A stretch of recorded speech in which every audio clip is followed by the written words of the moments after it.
During spring of 1789, bread riots broke out all across Paris. Farmers experienced a very harsh winter, which caused the prices of bread at bakeries to rise immensely.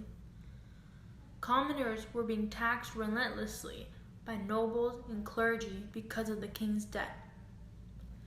While the king was in hiding because he was afraid of the people, the citizens of Paris were dying of starvation and begging for food.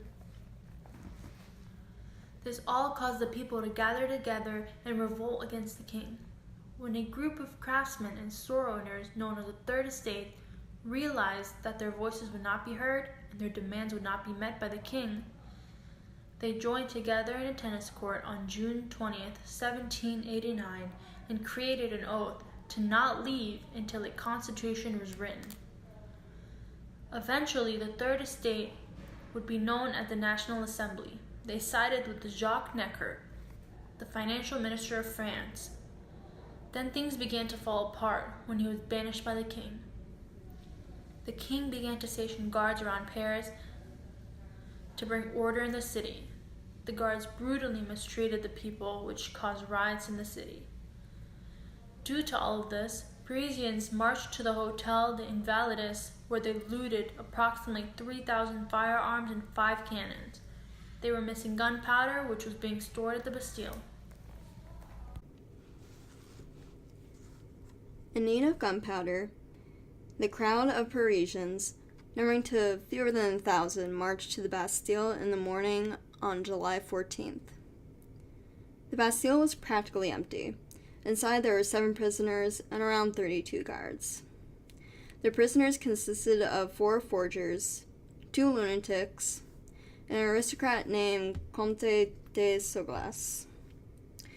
When the revolutionaries came, they demanded to the military leader, Delaunay, to give them the gunpowder and surrender the prisoners. He refused, but 2 representatives of the crowd were invited into the Bastille to make negotiations. As the negotiations dragged on, the crowd got impatient and angry, so they decided to revolt. The mob, armed with muskets, swords, and various weapons, attacked when a soldier fired into the crowd. Lanay's men were able to hold the mob back, but when more revolutionaries came onto the courtyard, Lanay raised the white flag and surrendered. He gave them the gunpowder and prisoners, and the mob burned down the Bastille. The military leader was now in custody and was dragged, with 3 officers, to the Hotel de Ville. They were beheaded, and the mob put their heads on pikes and paraded around the streets of Paris.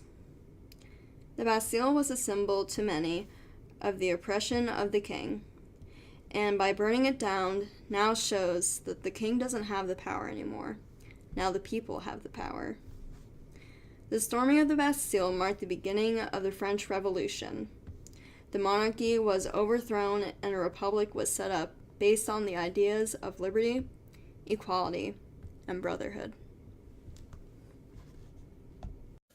Before the French Revolution, Catholicism had been the official religion of France. The French Catholic Church had been very powerful, and nearly all of France's population had been Catholic. However, after the French Revolution, France's churches had lost much of their power in religious worship, and was not as prominent in the region before. During the Reign of Terror, religion was attempted to be abolished in France. The Committee of Public Safety had made this attempt by creating new calendars, renaming religious landmarks, and by planning religious buildings. An anti-religious campaign had been established. This included execution of clergy, the closing of many churches, and both public and private worship of Christianity being banned. It had been known as the de-Christianization during the time. Due to the success of the French Revolution and the Tennis Court Oath, many changes had taken place, one of the most important being the abolishment of the absolute monarchy in France, and the implementation of a constitutional monarchy. The French Revolution had many lasting results. It unified and increased the power of the national state, it increased the feeling of French nationalism, and set a precedent for a democratic French government. Although it did not solve class inequalities, the French Revolution led to the emergence of the middle class.